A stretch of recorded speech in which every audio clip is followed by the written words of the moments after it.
Welcome to Lighting for Profits, presented by Emery Allen, with your host, Ryan Lee, your number one source for all things landscape lighting. From lighting design, install, sales, and marketing, we discuss everything you need to know to start and grow a successful landscape lighting business. What up? Man, it's my favorite time of the week. Welcome to Lighting for Profits, presented by Emery Allen. We are live on Turfs Up Radio. I feel like we are. Did I hit the right button? Live on Facebook, live on YouTube. If you can hear me, if you can see me, let me know. Love to get you engaged in some conversation today. It's going to be a fun show. I know that. Not going to lie, I forgot to schedule a guest. Got some things going on, some business challenges, and I was like, I don't have a guest. So what did I do? I went out to Facebook. I was like, hey, anyone want to be a guest? And believe it or not, got a couple of volunteers. They may regret this, but they are waiting backstage, the digital virtual backstage, and they are looking awesome, and I'm so excited. What's up, Mike? Thanks for joining in, man. Should have had you on. You should have volunteered. We could have had you on. And whoever the other Facebook user is, yo, what is up? So if you go to StreamYard.com/Facebook, I think you can put your name in there so I can see who's commenting if you're not showing up, if your name's not showing up. So guys, I look forward to this every single week. This week, maybe a little bit less because I was like, oh crap, I don't have a guest. And I think I realized that Friday or Saturday or something like that. But even then, I'm still looking forward to it. I've got a good show planned, and you'll find out who our mystery guests are here in just a few minutes. So and that's assuming that they stay back there. Like if I go to turn them on and they're gone, then you're gonna have to put up with me for the next 60 minutes. But yeah, I think one just left. I'm not joking. Okay. So make sure to subscribe, guys. I know we're getting a lot more subscribers, which is awesome, but, please do subscribe. I know not everybody does, and they just kind of listen to it whenever, but it actually will help me reach more people. And that's what I'm trying to do, is help more people. So that would be a good thing. And my favorite author, depends on if we're talking, might be, I've got a few favorite authors, but I'm thinking maybe that's Paul. I don't know. I'll find out after, unless he tells me. So a couple announcements. You guys, in like 3 days, I'm going to be in Florida. Actually, I'll be there tomorrow or the next day. I can't remember. But Landscape Lighting Live starts, my very first event. I'm like so excited to do this event. It's been a long time coming, and I'm nervous. I'm excited. I'm all that stuff, but I'm so excited to do it. And it's the first ever. So, I'm super grateful. It's kind of like when I started my Landscape Lighting Secrets of Coaching program. Those first handful of people, like somebody had to trust me without there being anyone before them. Right. And what's up, Kevin? And that's how I feel about this group. It's like, man, this is the first group. So, they're putting a lot of trust in me. And for that, I'm going to over deliver. Like they're going to feel like they got way more than they invested in terms of their money and their time. So I'm super excited about that. If you're going to be in Florida, around that area, West Palm Beach, it's not too late to come to Greg Matthews' party at Luxury Illumination. And we're going to be doing a sweet party. So it's going to be a blast. We've got this Saturday night. So you have to go to luxuryillumination.net/RSVP if you're coming. Got to get your name on the list. But if you do that, and Greg and myself take a vote, and we both agree that you're not a douche, then you can come, right? So that's really the only thing you have to do, is put your name on the list and pass the douche test, and you're in. And we've got a hibachi food truck on Saturday night. We've got a live band, the Flyers, and I'm going to be on the front row, just like so loud, just having a blast. So I'm excited for both the Landscape Lighting Live training.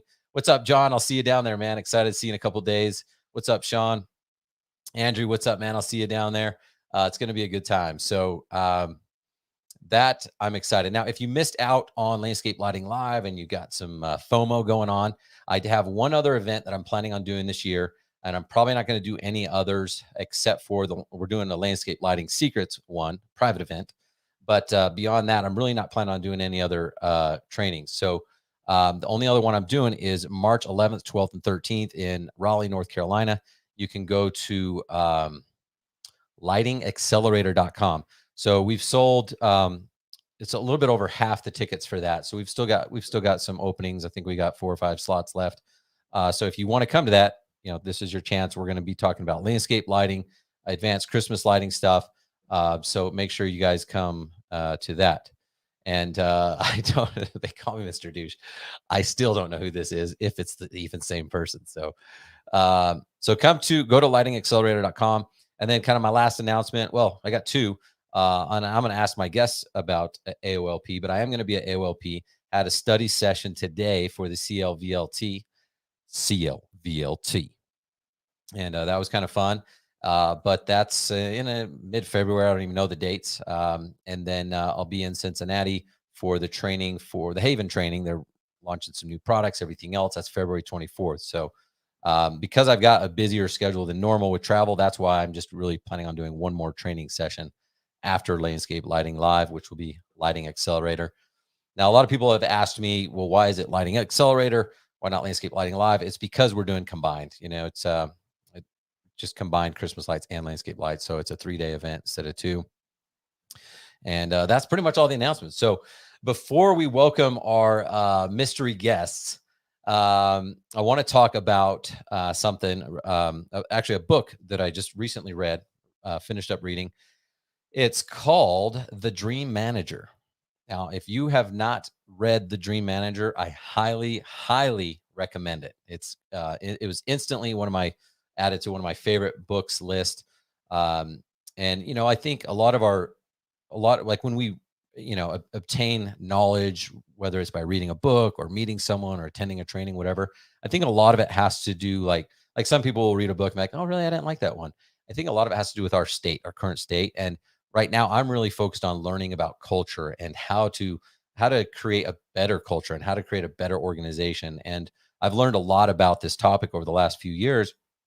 But this book just kind of unveiled something completely new to me.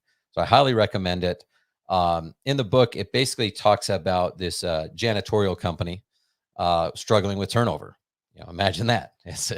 You clean toilets. I don't know how many people want to stay very long, but they were having trouble keeping people 90 days, right? And they're trying to get people to stay 1, 2, 3 years. People were leaving within 90 days. So the GM in the book tells the CEO that he's got to create this new position called the Dream Manager. And the Dream Manager's role is to help employees accomplish their dreams. And at the beginning of the book, he tells you, like, what I'm about to reveal is nothing new. It's just that no one's thought of it and no one's acted on it, right? And so, of course, the CEO, the first question is like, well, great. How much is this going to cost me? And so lesson number 1 that I took from this is you shouldn't be asking the question, what is this going to cost me? But you should be asking, what is this going to make me? Right. And this, so many different ways you can apply this, but whether it's hiring your first employee, whether it's hiring your own dream manager, whether it's any type of investment in your business, in yourself, it's not about how much it costs. It has nothing to do with the cost. It's what is the return? What is the return on investment? How much is it going to make you? And I know that that's something that I feel like you never just like arrive and you're like, yes, I know how to do that now. Like a lot of these things I talk about are constant struggles. And I know the value of investing in myself, but I'll still get sucked back into like, man, should I buy that? It's 5,000, it's 10,000, it's 20,000, whatever it is. It's like, is that really worth it? It's not really about how much it costs. It's like, how much is it going to get me? Right. So, and in this book, the Dream Manager basically helps employees accomplish their dreams. And what was interesting was, when I used to hire, I used to just automatically think that everyone wanted to be part of this awesome company. I'm just the greatest boss. We're going to make sure that, you get paid well and the hours are good. I'm going to make it a fun environment and, all this. And I thought that was like culture, I guess. But I thought that everybody wanted to support my dream. You know, if my dream was to get to 1 million, then to 2 million, then to 3, then to 10, and then to multiple locations, that I don't know why, but I just was like, well, yeah, that should be everyone's dream, right? But like, that's not their dream, right? Some people literally are just with you for 2 years so that they can accomplish their dream. And so ask your employees, ask them that one question. What is your dream? And ask yourselves this. I mean, most of us don't even know what our own dream is, but ask them what their dream is. If it's to buy a house, maybe they want to buy their first house. Maybe like they would literally hold their hand, they would take them to a banker, they would take them to a mortgage person. They would help these people buy their first house within the next 6 months to 1 year. And amazing things happened, right? So now you get someone who's acting as a team member, right? And not just someone who's trying to help you accomplish your dream. Their dream could be anything, but the point is you help them accomplish that. And one scenario came up was like, well, what if their dream is to get a better job, right? You should actually help them find that new job. And it's like, wait, I'm trying to have a dream manager position so that I can attract better people, but then I'm going to help them move on. Like, that doesn't make any sense, but it does make sense because again, you're helping them accomplish their dream. And in most cases, these people, even if they were planning on staying 6 months, 1 year, 2 years, a lot of times their dreams change because they fall in love with the culture of that company. So go get that book, go read it. Really, really good stuff. And the more that I've learned about culture over the last few years was like, crap, I suck at being a manager. And just understand that your employees, your team members, their dreams are not to help you make millions.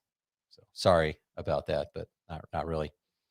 And a quick confession before we take a quick break. I lost my assistant. So I was like super excited. I'm learning about culture, and I was just like, man, I've learned so much about culture. I was so excited to get another team member, right? My first team member here in the office. And I was like, man, I'm going to just culture the shit out of this, just so much culture. And apparently it was not good enough. So I'm pretty sure that the members of my coaching program were worried about me one day because like right after I let her go, I was not in a good mood, and I was like, they're probably thinking I'm all depressed, and I was, but I'm good to go now. Leave that stuff behind and learn from it. I learned exactly like who I'm looking for now because when I hired her, I realized, okay, there was some things I probably should have known. I had never hired like an executive assistant before. I didn't really even know what attributes to look for. I thought I knew, but I didn't know until now. So it definitely was not a complete failure. It was a very great learning experience. And now I know exactly what I'm looking for. In fact, I got an interview in hour and 15 minutes. So right after this show, I got 30 minutes and got an interview. So wish me luck. All right, guys, is it about time to bring on some guests? Let's do a quick break. And then when we come back, we're going to have our mystery guests of the week, mainly because I forgot. But these guys are nice enough to step in and help me out. So looking forward to the discussion about some more landscape lighting tips and tricks. Be right back.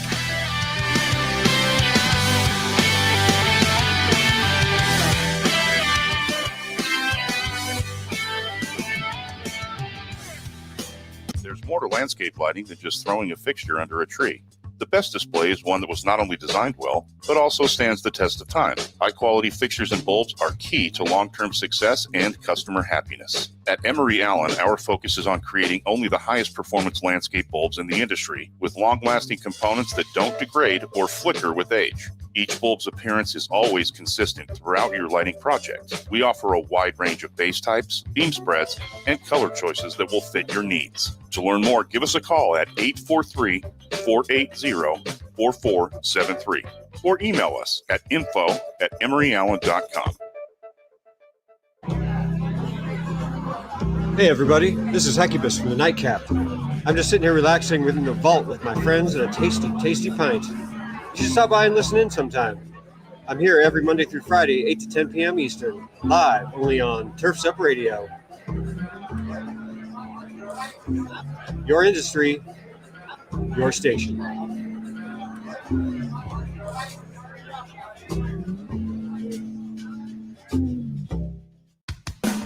Hey, this is Jeff Hester, senior contributor and co-host of the Weekend Review here on Turfs Up Radio. Can't make it to major green industry events, but want to stay connected? Don't worry, we have you covered. Be sure to download the Turfs Up Radio app or visit our website. We'll bring you the live coverage you need to keep you up to date with everything that happens in our industry. And to find out where we'll be next, simply visit greenindustryevents.com. That's greenindustryevents.com. And always remember, Turfs Up Radio, your industry, your station.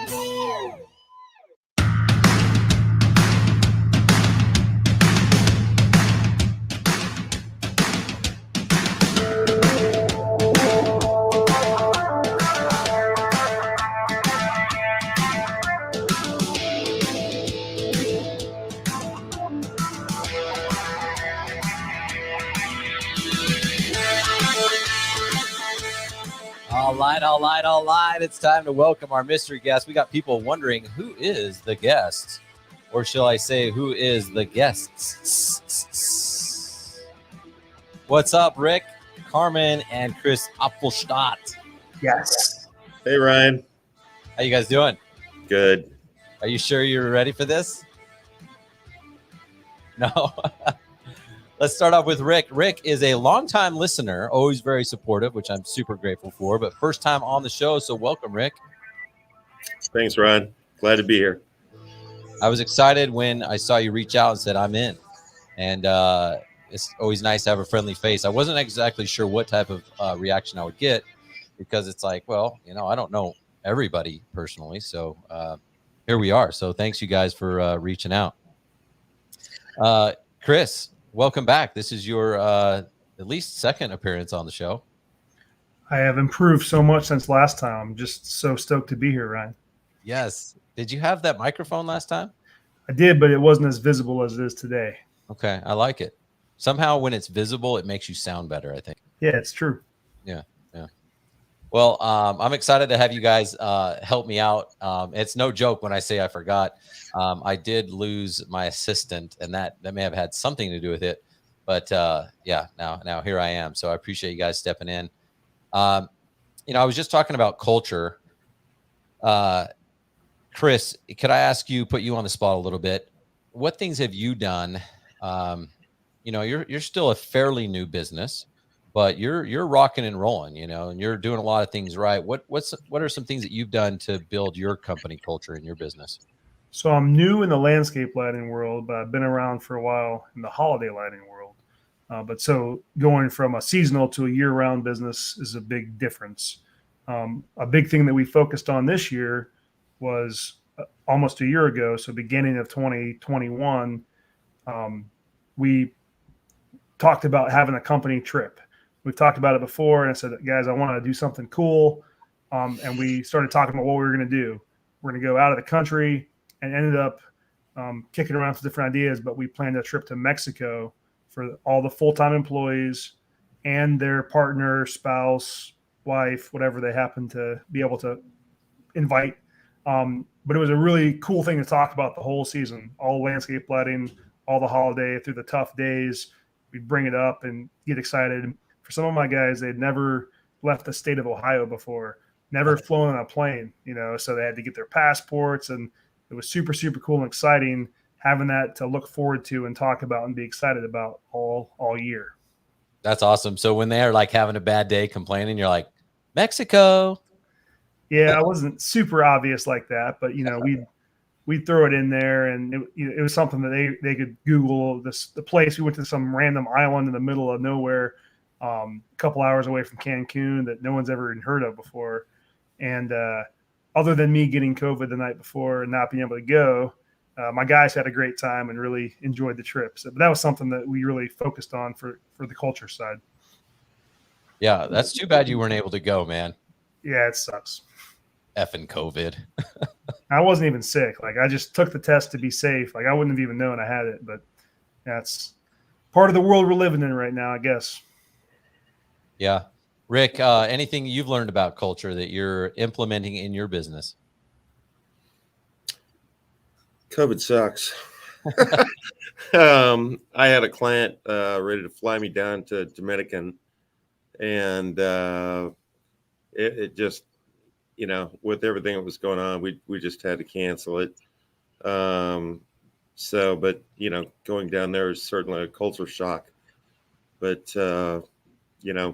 we're still fairly small company, and but I believe 2022 is going to be a big change for our company. So I'm really looking forward to making some real positive changes, and we've got some good partner referrals that I'm working with, and I think some real positive things are going to come out of that. That's awesome. Like when I started my business, that just like culture, I don't even know if I wasn't on the radar. I was just like, how do I generate sales? Like that was just like very sales driven. And I really did overlook that. So that's one of my goals, is to help people. Like in your position, you're in a good spot, because as you hire people, you can start off on the right foot and not have to fix things. You can just have those things set up for them. So I think you're in a good spot. I've learned from someone else's mistakes. Right. I've made a lot of them, Rick.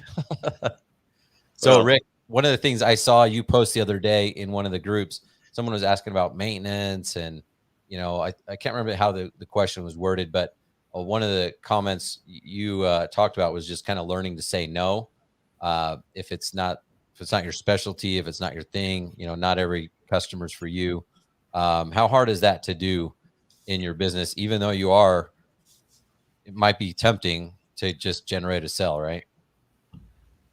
It's always tempting, but I've been in this business long enough to where you can just smell the problems that you're coming down the slide towards you, and it's best just to say, you know what, you may want to call somebody else, because I don't think we're a good fit. I'd love to help you, but you're kind of unwilling to look at the situation, the way it really is. It was a lighting system that was installed back in the 90s, and a lady wanted to, have me come out and, fix it and this and that and the other thing. And, it just so happened I had been listening to one of your podcasts that day about not your avatar. And that lady called me that same day, and I was like, boy, did this chime in. So, but yeah, there's times where you get a call where you think, maybe, but then, you go through the process that you've taught us of, screening a little bit more, and you find out it's not the right fit for me. So when I saw a comment where somebody else was going through the same thing, I just reached out to him and said, better to say no than to, once you touch it, you're married to it. Yeah, it's hard to do, especially if you're having a slow week or a month or something like that. It's like, oh, I remember doing jobs that I knew I shouldn't have done. And it came back to haunt me, with a 1-star review or just a pissed off client. Chris, have you had a situation where, you were able to change that, where maybe they were asking for maintenance or just a repair, where you're able to upsell, whether it's holiday or landscape lighting, where you turn that into something more positive? So in terms of, it seemed like it wasn't a good opportunity and then it became a good opportunity. Yeah. Yeah. I mean, I've mentioned it before that, one of my very first landscape lighting jobs was a lady who called to have something, a couple lights were out that she said they needed new bulbs. And I went to her house and said, yeah, we can absolutely replace, these lamps. It won't cost very much. It's pretty easy, but the industry's come a long way ever since you had your system put in. If you're interested, I can make this look way better if you want a quote. And, she spent $10,000 right there on the spot. And that was just a call for something that was, sounded like nothing, sounded like a waste of time. Now, I was just getting started in that field, and I was taking any call because I'm trying to learn and figure out what I wanted to do. But yeah, it really worked out. So there's always that balance between, is it a waste of time or can it turn into something else? Yeah. And part of that, I guess, is, on the holiday side, we have a real strict budget minimum that we don't even continue the phone call if they balk at it. And I'm working into that with landscape lighting as well. But yeah, sometimes things turn into bigger opportunities, especially on the maintenance side, because maybe their system just is junk. They care about lighting, the fact that they called you, and maybe that's opportunity to sell a whole brand new system and make it really cool. Yeah, I think that's crucial. So, because I'm like, even though I'm not like, I don't want to go work on someone else's, garbage. I'm not going to necessarily say that on the initial phone call. I'm going to say like, well, here's usually how we operate. And the thing is, most people just listen to their client too much. So they'll call and say, I need this done. It's like, yeah, I mean, I was told that you're supposed to serve the client at the highest level. So whatever they want, yes, ma'am, yes, sir. But honestly, if we're doing it right, we need to treat ourselves as a guide, as a consultant, like we're the professional. And it's okay if we give them some pushback. And like that's exactly what you did, was like, hey, I can do that, but let me give you my professional opinion. And here's kind of the pros and cons. And people appreciate that. Again, you're not selling at that point, you're just advising. You're just helping these people get what they want. And the lady thought that she just wanted her lights fixed, but she wanted a good solution, not a band-aid, right? So that's the way you handled that was perfect, obviously, and resulted in a nice sized job. We had one question: is exterior audio video systems in the scope of landscape lighting, or is that a different business model? So audio, we I don't know that everybody, but a lot of people do outdoor audio for sure. And that's a great upsell item when you're doing landscape lighting. If you're talking about the whole audio video experience, it's a different model.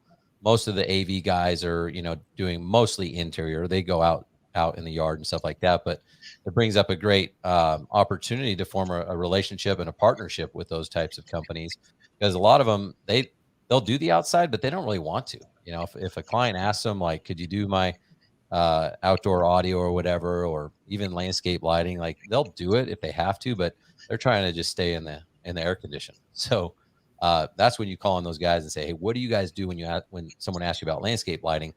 We'd love to be your preferred landscape lighting vendor. And it also comes with a nice referral commission, and want to go over that with you. So hopefully that helps answer your question there.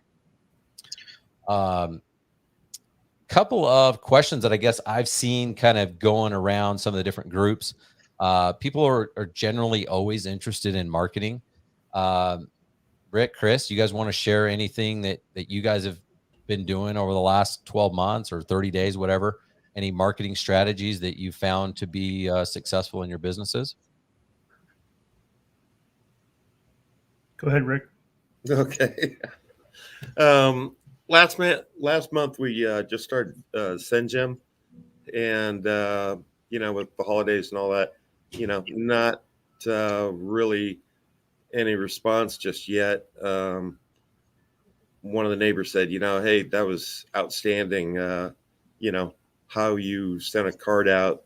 If I need lighting, definitely going to be calling you guys. So, I'm sure that's going to work in the second row. We've got a photographer going out, 2 of them going out this week to do 2 separate jobs, 2 separate areas. So Gem's going to be going out to those 2 different areas. So I'm sure we're going to get a lot more response off that. I've kind of partnered up with a couple of people that on Facebook that friends of mine. One of the guys is Teddy Bazakos. Hope I said that name right. He owns Bolt Paver Sealing, and he works real close with another pool company. And so I think we're going to be all 3 working together here shortly in the near future. Nice. So combination of, doing some of that more follow-up stuff with Sengem, and then reaching out to build some more relationships. Yep. What about you, Chris? I'm stoked about 2022, man. We're doing a little bit more, getting a little more traction every year. And this year, already in January, I've been getting some just really random calls for unique projects that I've never done before, which always gets me juiced up. I like doing something new and exciting. And I think that the years of effort on the SEO side, people are finding me more easily online. We do a big home and garden show that's coming up. We're a sponsor of that this year. We're spending more money because, man, it's been a great return on investment. So I'm piling some more into that bucket, and excited about the results there. And I've been working on what some of the guys in Landscape Lighting Secrets call a catalog. And when we went to the Sterling Summit, I saw this advertising piece that they had, and it's this 12-page full-size booklet. And I was like, I want these guys to do my lighting, because it was awesome. Just beautiful pictures and very informative. And then found out that that's not a sales tool. They send that out to all of their potential clients. They that's their mailing. They don't send a postcard. They send a full informative brochure with audio information, lighting information. I mean, more of the information than you need, but I still have it. The one I got from there, I picked up, and it's on my desk, and I don't throw it away. And so I've had my bride owns an advertising agency. So I've got awesome designers and really high level, work for not free, but for a good discount. And so I've had them working on that, which I can't wait to start sending that out. So I've never really done a mailing like that before.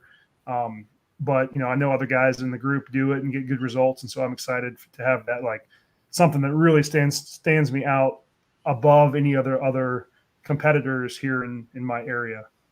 Yeah, that's awesome. Well, I'm excited for you to see how your year goes. I know it's going to be awesome, but you're at that point where, I tell people this, it's so hard running a small business. It's one of the hardest things in the world. And as you grow that business, it actually gets easier because you experience momentum. You're getting leads that you wouldn't have gotten before. You're getting repeat business. You're getting all this stuff. And that's when it finally is okay, this was worth it, because it doesn't take that. You can still grind. It just depends on how much you want to grow, but it just isn't as necessary because you're getting some of these opportunities that you worked for so hard in the past. So I'm excited to see how it goes too. We're going to do a 2-minute break.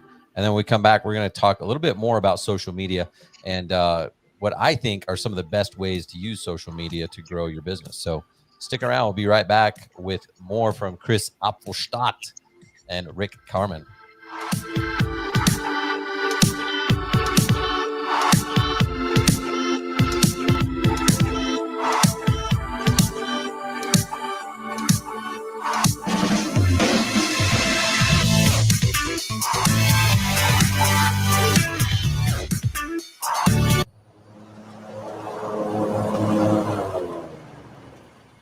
Isn't it nice when the weather cooperates and crews complete jobs on time and on budget? But weather can cause delays, and with paper route sheets, jobs get lost in the shuffle.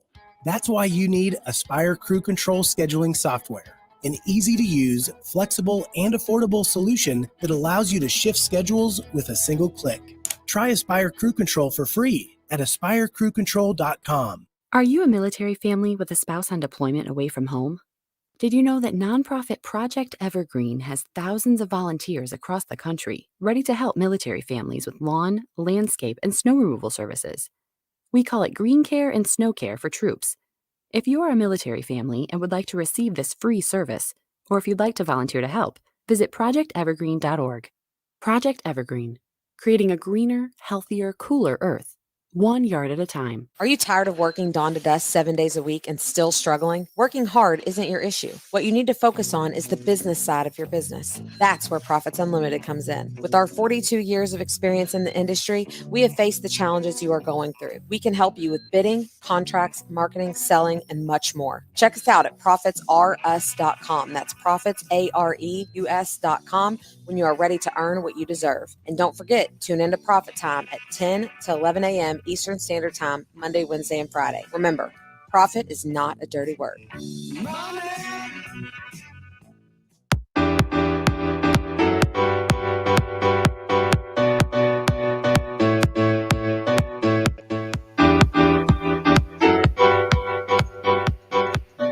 All right, welcome back to Lighting for Profits, presented by Emery Allen. Before we went live, we were talking about lighting wrap, and gosh, it was such a cool idea. Tommy Heron started the lighting wrap, then I did a lighting thing, and then Chris just destroyed everybody, and I'm still pissed because he did such a good job. No one dares do any more lighting wrap. It was fun. It was fun. And then it wasn't because no one else did anything after that. Step up your game, guys. Come on. So we had a question. Who's going to AOLP next month? Let us know in the comments if you're going. I'll be there. I know, Chris, you'll be there. Yep. Rick, you going? Where? I was looking at something. Sorry. Are you going to AOLP? No, not this. Well, you're going to miss out. We're going to be This there. will be my first time, so I'm excited to meet some of the guys I've been communicating with and learning from, and I'm pretty stoked to attend the event. Chris has a man crush on several lighting professionals out there, so this is going to be a good event for him. Heck yeah. Let's see. Was there? No, that was pretty much. I think that was the only question. Who's going to AOLP? This was what I want to talk about with social media. It was a really good question in one of the groups about. I can't remember how it was worded, but it made me think that we should talk about social media. Before I give my 2 cents on it, have either of you tried anything with any of the social channels, Facebook, Instagram, whatever, and anything you want to share? I have a Facebook account, Twitter account, Instagram, and LinkedIn. And my sister lives over in England. She's my social media manager. So she does, 4 posts a week, puts them all across all the platforms. And I've had a few leads and a few jobs that I've closed strictly from social media. I'm not on all the coolest, newest ones like TikTok and Vine and Snapchat and, whatever else exists that I haven't even heard of yet. But with your rap skills, you need to be on TikTok. Like that, I feel like you'd fit in very well over there. Yeah, it's just part of a time thing, like the guys that do that are just always, it's kind of always happening in their life. They're always posting, and I don't know, I don't get excited about it as much as some people do. Yeah. Well, I think like your strategy is good. I mean, if you're not putting content out, even if it's, you've got to put it out there. Like that's where people are at. I mean, people are spending so much time on their phones. Even if you're not doing paid ads and stuff like that, just doing the organic posts like you do help. I know I never did a lot of ads myself, but just posting content, when you go out and reach out to, for example, like a landscape architect or a home builder, pool builder, if you've been following them, your pages have been following, and sometimes they have like a family member or an employee or whatever, like managing it. But generally, the more you comment on theirs and do this and that, then it's not so much a cold call. So people recognize you, and it just helps with your overall branding. People sometimes if you'll ask them like, how'd you hear about us? Well, I think it was Facebook, and then it was Instagram, and then it was direct mail, and then it was your truck, and then your yard sign. It's just one of the things to continue your branding, to make sure that people aren't going to forget about you. And so I think it's a must. Like people are asking, like, should I? Yeah, you've got to be posting several times a week on there and staying relevant to your community. That's something I have been doing on Facebook, just following one of the major contractors in the area. And, I didn't want to do a sneak attack or, act like I was, push myself on him, just, follow what he was doing. And then out of the blue, he said, hey, I need to get you over to my house, see what you got, maybe do some lights over at my house. And so we're putting that together. Nice. So it's one of the major home builders in the area. So 2022. Yeah. I mean, that's how it works. It softens them up, starts to build that relationship. So it's not just a complete cold call. The one tip that I kind of wanted to share about Specifically if you're doing paid ads, and it's still not a bad idea even if you're doing organic, just posts and stuff like that, is come up with a book, a download, 10 things to consider or to consider before getting landscape lighting. It really doesn't matter what it is, but the more attractive, the more likely you would be to download it, the more likely others will be. Because what happens with Facebook, a lot of people try Facebook ads and they're like, oh man, I spent a lot of money, it didn't work. Well, you got to remember that there's different types of traffic, and Facebook, no one that I know of ever goes on to Facebook to buy something. I mean, maybe that's not true, because I've tried to get retargeted by, like, I saw something and I was like, not interested right then, but then I was like, wait, where? I was trying to find the ad so I could go buy it. But for the most part, people don't go on Facebook to buy something. They're like, I need landscape lighting today. I'm going to go on Facebook and scroll. They're going on to Google, right? And they're typing in landscape lighting installer near me and those types of terms. And so when you get a Google lead, I mean, they're pretty much ready. Maybe they're not. Maybe they didn't know it was $5,000 or whatever, but they're interested in landscape lighting. With Facebook, you're generating the interest. So you show them a really cool before and after picture. You showed them something that they liked, and it's like, hey. And the reason why I say do something that you can download is because really what you're trying to do is get their email. You're not necessarily trying to get the lead, because they're so high up in the funnel, right? They're just up here in like the education, learning about landscape lighting, and it's going to take them a little bit to get down to when they're like, I want landscape lighting, I'm going to write a check today mode. And so if you can just give them something for free in exchange for their email, now the secret is you own that traffic. You don't have to rely on Facebook. You don't have to, if Facebook shuts your account down, it doesn't matter. You have their email, which, not everybody opens their email. Even when I send an email out to the people on my list, you get 30% open rates. That's just how email is, but you still own that traffic, right? And so that's my tip, is make sure when you do advertising, you're also including some type of way to gather their email, and it's usually through a giveaway or something like that, so that you can retarget them with your email. If you can capture their phone number, then obviously you can call them. But the key here is to own that traffic so that you're not having to rely on a third-party platform and pay for ads and everything else. So that's the first tip. And then the second one is, when getting started with Facebook ads, the easiest way to do it and to get better results is to create a Facebook pixel. And Facebook kind of has, you can hire someone or you can do this yourself, but they have ways that they can walk you through this. And basically all you're going to do is then retarget people. So your ads are only going to go to people who have, for example, visited your website. And this is a good strategy because, again, you're sending ads to people who have already shown some level of interest. Again, it's not a guarantee. Someone might have done a Google search for landscape lighting, looking for solar lights. They click on your page and see, wow, they do $1 million houses. This is not what I'm looking for. They click back.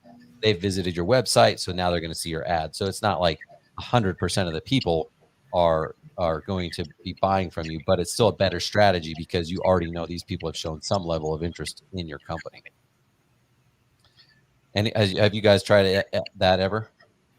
Not yet. Retargeting. So give it a shot. If you maybe have your sister, I mean, she could probably set up the pixel on your website and just, do a small budget and test it out. And I think you'll be surprised how, I mean, you guys have probably experienced this as consumers. You go onto someone's site and then it's like, holy cow, they're everywhere. And Facebook isn't just, you can show your ad on different platforms, not just Facebook. So that's how that's done. And the reason why people do it is because it works. It's like you can't get rid of that company sometimes. Makes if sense. I could do a rap like Chris, I would be worth millions. Well, maybe we could have Chris. Should we outsource Chris? You want to do like rap for people's companies, and then that'll help them go viral online? Absolutely. I'm on board with that. My kids just thought it was funny. The only other thing I'll say about really any advertising, and maybe Chris, I should probably lean on you. Your wife that owns the company, advertising agency. But the key here is, in my opinion, is testing. So like on Facebook, you might think it's like the greatest ad ever, but it's crazy. Like you test weird things, like the same ad, different picture, or the same picture, and instead of sign up, it says learn more.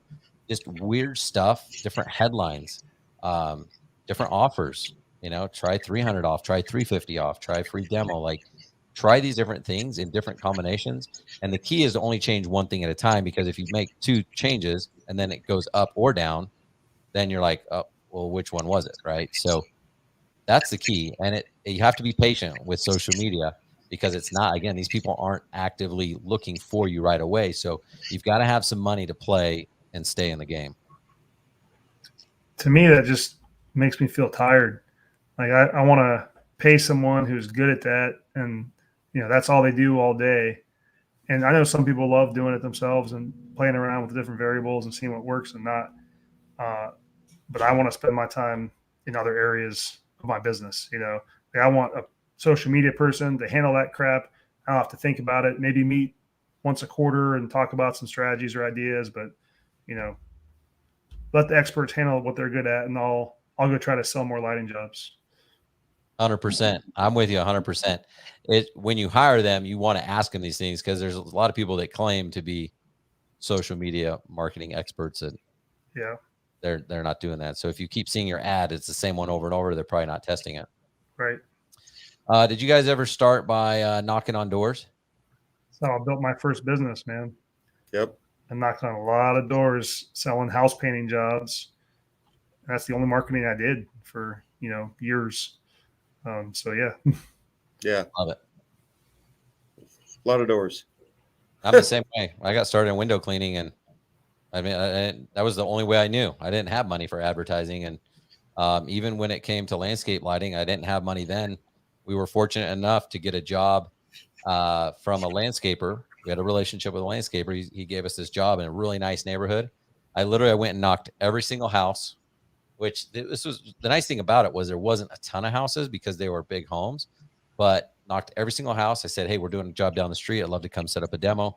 I ended up getting one job right off the bat. Like, they're like, yeah, when can you do the demo? So like within a couple of weeks, it was a $20,000 job. I was like so stoked. And I was probably charging half the price I should have, but I got it. And then another one was like, yeah, we're interested, but we're busy, whatever. So it took like 3 months. They were in and out of town. Like 3 months later, I ended up getting that job. And what was cool is over the years, we ended up doing not every single house. That would be an exaggeration, but literally over 90% of the houses, like that was like our neighborhood. So, and that was all from definitely knocking doors. I knocked on a door when I first started my painting company. It's the first door I knocked on, and I closed the deal. And I, gave the guy, I said, this other quote was this, we do it for a discount. And I'm not in the discount business now, but I literally had nothing to do. And I was like, okay. And I painted 45 homes directly from that I, traced back to that one job that I did, knocked on the door. So I think knocking on doors is a great way to start. Yeah, big time. I'm glad you shared that experience too, because a lot of times, I'm always like, raise your price and close the deal on the spot and like all these things. And it's not always a perfect process. Like sometimes you can't charge $500 a light. You might have to give a deal to a guy. You might have to bend. There might be some flexibility. And in some cases, it's worth it. If that one job leads to 2, 3, 4, 5. The key that I try to stay away from is like, I don't want to sell, jobs at $200 a light, because then all the referrals are $200 a light. But there's some times where there is just that cheap guy in the nice neighborhood, and his friends aren't that way. They will pay you what you're worth and stuff like that. So sometimes we do have to be flexible. I know I'm always like saying these things like they're science and it's always this regimen, but like it's not a perfect process. It's just progress. We got to take another break, and then we're going to finish up talking about investing. Should we talk about investing when we come back? Let's do it. Sounds good to me, because that's what we're talking about. All right, we'll be back in just a couple minutes.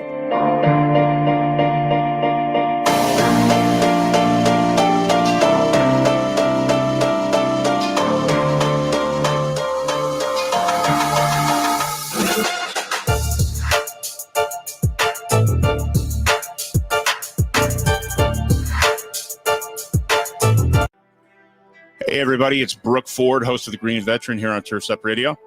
Be sure to check me out every Saturday morning at 11 a.m. Eastern.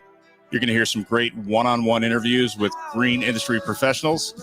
We're going to talk about best business practices, highlight innovative products, and also provide some insight into some new emerging technologies in the field. That's the Green Veteran, airing each Saturday at 11 a.m. Eastern. And remember, Turfs Up Radio, your industry, your station. Saturdays, 9 a.m. to 10 a.m. The Weekend Review. The Weekend Review. The Weekend Review. Join King Darren and all of your favorite Turfs Up Radio hosts, including Heculus, Eric, the Turf Teacher Jones, Ryan. My name is not Brian. Ryan Lee, Wayne, the Prophet Bowles, One opportunity. his son Daniel, Brooke Ford, the Green Veteran, Giddy up. and many more. Join us live as we unpack the week and share what you may have missed live on Turfs Up Radio. That's the Weekend Review, Saturdays, 9 to 10 a.m. Eastern, right here on Turfs Up Radio, your industry, your station. Yeah! Oh, yeah. Attention all pros. When you leave a deal with your clients, don't leave money on the table. Join Turfs Up Nation today and partner with pros all across the country who can help you make more money for your services that are related to your project. Landscapers need plumbers, and pool installers need hardscapers, and every combination in between. Turfs Up Nation is free. Your information is secure, and you'll be connected with other pros in the industry who want to do business with you. And not to mention property owners who need help with everything. If you think your clients don't need you and the connections you have, think again. Join TurfsUpNation.com today and start putting more money in your pocket for services you never knew you could. Just remember to sign up for this free service. Go to TurfsUpNation.com.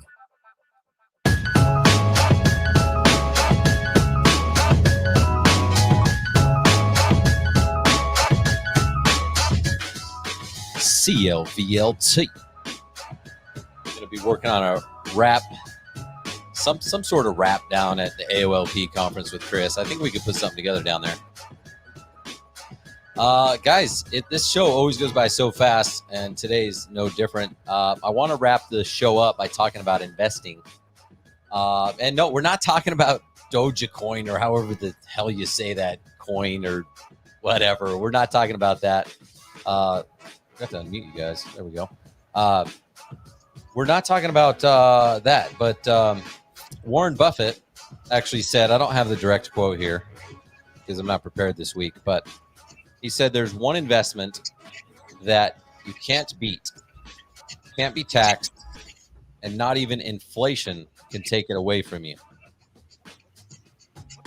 What is that investment? In yourself. Gosh, you're so smart. You get a star. You get like at least a star, some type of sticker. I don't know. I got to find a star to give you, but yeah, investing in yourself. And I talked about, I think I may have talked about it on the show, I can't remember, but like when you get on an airplane, they tell you like if the plane's going to crash and you're all going to die, the oxygen masks are going to come down and you're supposed to put it on yourself. And I do remember when I was younger thinking, what the hell? Like, I'm a child. Like, why?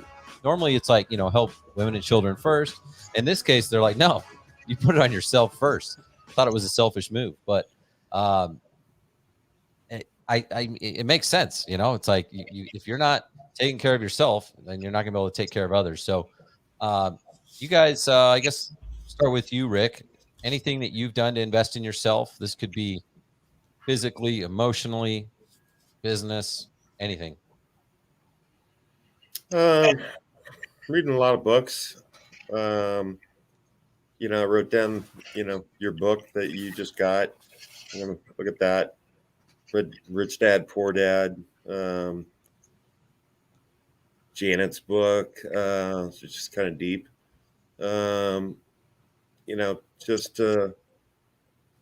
Books, are good. I was, really looking forward to going down to Dominic. Who wouldn't? But it's a lot warmer there than it is here right now. I don't know. I got a lot of things I'm looking forward to this year. So nothing's really going to hold me back. Cool. What about you, Chris? I've got a lot of different things that I try to do to invest in myself. One is, it sounds kind of selfish, but I got to sweat. I have to sweat a couple times a week, and I'm a wrestling coach, so maybe that's being in a wrestling practice. I play volleyball one night a week, sand volleyball. Something I got to do to get my body moving and sweat because I feel like crap otherwise. And so that allows me to be a better person and be more efficient and get things done that I need to get done. I mean, an investment that I put in myself is spending time, in the landscape lighting secrets program, because I'm around people that have already done what I'm trying to do, and so the more time you spend with people who are where you want to go, the easier it is to get there because you see it, you can ask questions, you know what to do. And then I'm really trying to spend time attending events across the country where they're focused around lighting. So I went to the Sterling event last year, and I almost didn't go because I had a lot going on and it didn't make a lot of sense, but I am very glad that I went and I got a lot out of it. And I brought back some great information for myself and for my business, and I'm going to AOLP. I've never been before. I don't know what to expect, but I'm excited to be around guys that, have done it before to learn from. So to me, that's a big way that I'm investing in myself. I read some, but probably not as much as I should. I know people read lots of books. I already bought the book you mentioned in your intro, Ryan. I bought it right there while you were talking. So, that's on the list. But yeah, I think it's awesome to try to always figure out how to be better at whatever it is that you're doing. Love it. That's awesome. Way to take action, man. I need like an affiliate link for that. Did you sign up using my link? Already bought it. No, that's cool. And I think it's, you mentioned like going to trainings and conferences and stuff like that. I'm really active in that now, but honestly, when I was running my business, I didn't understand the value of investing in myself. I just was like, well, if I go do that, almost like you were saying, like, should I go to the Sterling thing? Like I got other stuff going on. I would just have said no. I'm like, no, I'm busy doing this or whatever. But it's important, whether it's, if it's personal health, having some quiet time, whatever, it is important. And it's not selfish to invest in ourselves. It's definitely not selfish. It's honestly, it's for the betterment of whatever your cause is, whatever your why is. Tell my wife that, Ryan. Yeah. Did we get her on? We can have a therapy session next week if you want. Yeah, we talked about it. She'll come on. Yeah, I'll Dr. Phil it. I feel like I'm a pretty good therapist. I've had 7 or 8 sales people work for me. And, I thought you were going to say 7 or 8 wives. So yeah, well, we won't get into that. I am in Utah. Last question, then we're going to wrap it up. Where'd y'all learn your technical skills for landscape lighting? Where'd you learn? For me, I started with a distributor. And, it depends on where you live, but there's someone close to you that sells lights for a living and that wants your business. And they want to help you succeed. And so I found a lady who's been in the industry for 30 years, a couple hours north of me, and spent time with her, and she taught me a bunch. And when I was doing my initial designs, I had no idea what I was doing. I take pictures and then send them to her and say, where should I put the lights? And then go back and sell to the client. So I think that's a great place to start. There's a bunch of other resources and, books, videos. But if you want someone physically to help you and show you the ropes, that's a pretty awesome resource, I think.